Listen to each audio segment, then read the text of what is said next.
بسم اللہ الرحمن الرحیم۔ آج کا ہمارا پہلا سبق شرح العقائد النسفیہ کے حوالے سے ہے۔ کسی بھی کتاب کو شروع کرنے سے پہلے کتاب کے متن اور کتاب کے شارح کا ذکر کرنا ضروری ہوتا ہے۔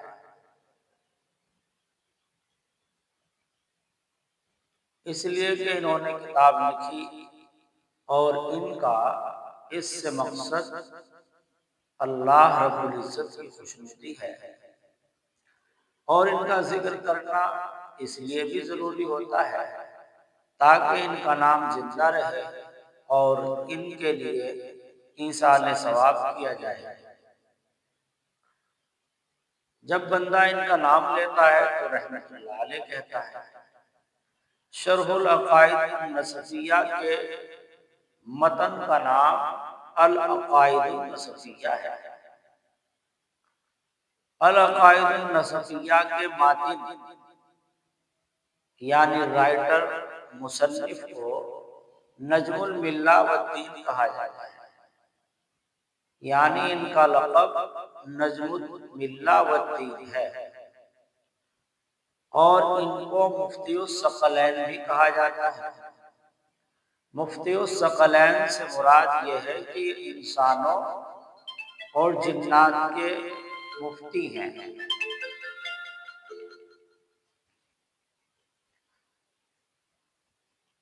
مفتی الثقلین سے مراد یہ ہے کہ یہ انسانوں اور جنات کے مفتی ہیں۔ انسان بھی ان سے علم حاصل کرتے تھے اور جنات بھی، اس لیے ان کو مفتی الثقلین بھی کہا جاتا ہے۔ ان کا نام نامی اسم گرامی عمر ہے اور کنیت ابو حفص ہے۔ باپ کا نام محمد ہے اور دادا کا نام احمد النسفی ہے۔ ان کی تاریخ پیدائش 12 جمادی الاولیٰ 461 ہجری ہے، اور یہ ترکستان کے شہر نسف میں پیدا ہوئے۔ اسی وجہ سے ان کو النسفی کہا جاتا ہے۔ بہت ساری کتابیں انہوں نے تصنیف کی۔ علماء کہتے ہیں کہ ان کی کتابوں کی تعداد تقریباً 100 ہے۔ بڑی مصروف ترین شخصیت تھی۔ ان کی کتابوں میں کچھ غلطیاں بھی پائی جاتی ہیں۔ اس کی وجہ علماء یہ بیان کرتے تھے کہ یہ حضرت کتاب لکھتے تھے لیکن نظر ثانی کا موقع نہیں ملتا تھا، اس لیے ان میں غلطیاں رہ گئی، اور یہ صاحب ہدایہ کے مشائخ میں سے ہیں۔ ان کا انتقال 537 ہجری میں ہوا ہے، اور سمرقند کے اندر ان کی تدفین ہوئی۔ مسلکاً حنفی تھے، اکابر احناف کے اندر ان کا شمار ہوتا ہے۔ العقائد ان کا متن ہے جو انہوں نے تحریر فرمایا ہے۔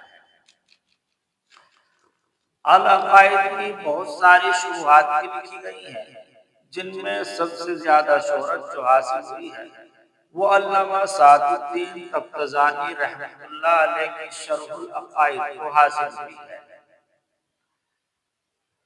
علامہ سعد الدین تفتزانی رحمۃ اللہ علیہ اس کتاب کے شارح ہیں۔ اب میں مناسب سمجھتا ہوں کہ علامہ سعد الدین تفتزانی رحمۃ اللہ علیہ کا تعارف بھی کرا دوں۔ علامہ سعد الدین تفتزانی رحمۃ اللہ علیہ کا نام نامی اسم گرامی مسعود ہے، والد کا نام عمر اور دادا کا نام عبداللہ ہے۔ سلسلہ نسب یوں ہوگا: مسعود بن عمر بن عبداللہ تفتزانی۔ ان کی تاریخ پیدائش کے بارے میں اختلاف پایا جاتا ہے۔ ایک قول یہ ہے کہ ماہ صفر 712 ہجری میں تفتزان میں پیدا ہوئے ہیں۔ یہ تفتزان ایران کے پرانت خراسان کے شہروں میں سے ایک شہر ہے۔ دوسرا قول آپ کی تاریخ پیدائش کا یہ ہے کہ 791 ہجری ہے۔ حضرت تفتزان میں پیدا ہوئے، پھر سرخس چلے گئے، اس لیے آپ کو سرخسی بھی کہا جاتا ہے، کیونکہ آپ نے سرخس میں اقامت فرمائی ہے۔ اور 792 ہجری میں کا جو قول ہے پیدائش کا، اس قول کی تائید علامہ ابن حجر اسقلانی نے بھی کی ہے۔ دوسرا قول آپ کی تاریخ پیدائش کے بارے میں 722 ہجری کا ہے۔ اس قول کی تائید علامہ جلال الدین سیوطی نے کی ہے۔ اس قول کے اعتبار سے پورے 10 سال کا فرق ہو جاتا ہے۔ آپ نے تعلیم کہاں حاصل کی یہ بھی سمجھ لیں۔ علامہ عزالدین ایچی آپ کے اساتذہ میں ہیں، جو بہت زیادہ علوم میں مہارت حاصل رکھتے تھے۔ آپ نے ان سے علم حاصل کیا ہے۔ مسلکاً آپ کو حنفی کہا جاتا ہے، جیسا کہ آپ کی تصانیف سے یہ ثابت ہوتا ہے۔ صاحب بحر الرائق مصری نے حنفی لکھا ہے، اور سید احمد طحاوی علامہ ملا علی القاری نے بھی آپ کو حنفی لکھا ہے۔ کچھ علماء آپ کو شافعی کہتے ہیں، جیسا کہ علامہ جلال الدین سیوطی رحمۃ اللہ علیہ نے لکھا ہے۔ آپ کی تصانیفات میں شمار ہیں۔ علوم و فنون پر آپ نے تو بہت سارے علوم و فنون پر آپ نے قلم اٹھایا ہے۔ درس نظامی کے اندر آپ کی لکھی ہوئی کتابیں پڑھائی جاتی ہیں، جیسے منطق میں تہذیب ہے، اور تلویح جو کہ توضیح کی شرح ہے، شرح مطول پڑھائی جاتی ہے بلاغت میں۔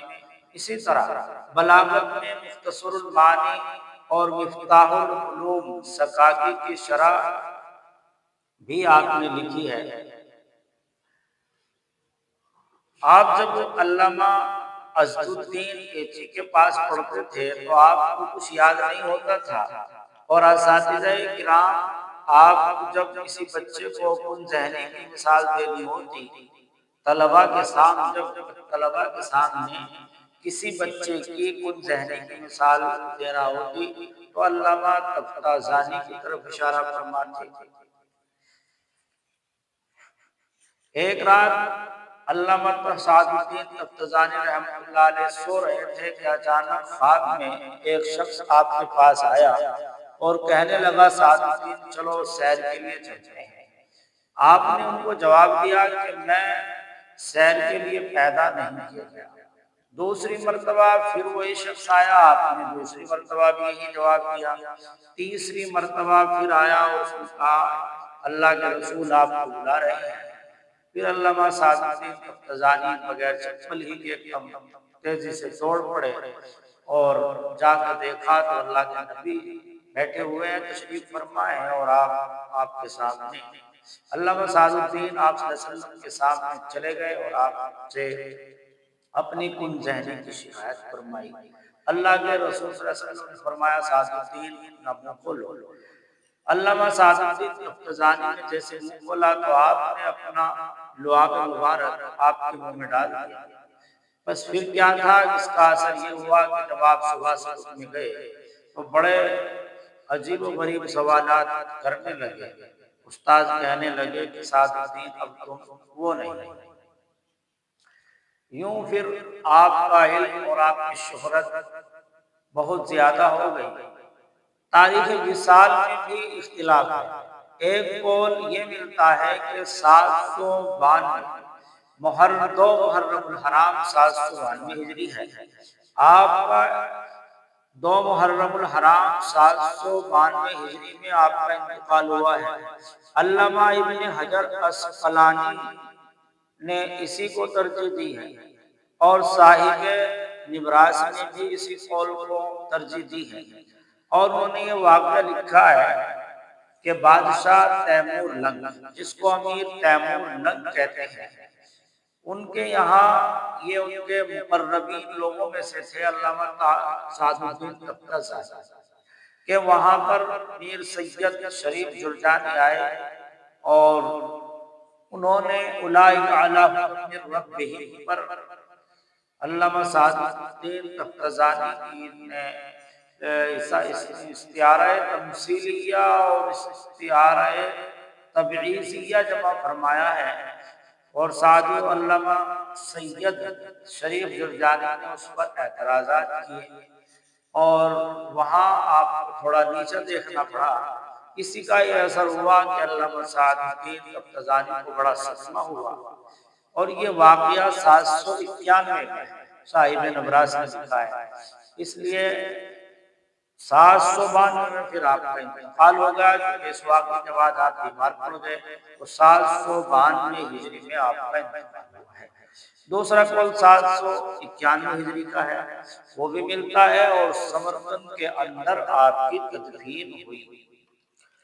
اب کتاب کے ماتن اور شارح کا تذکرہ ہو گیا، انشاءاللہ آئندہ کتاب کی عبارت اور ترجمہ اور اس کی تشریح ہوگی۔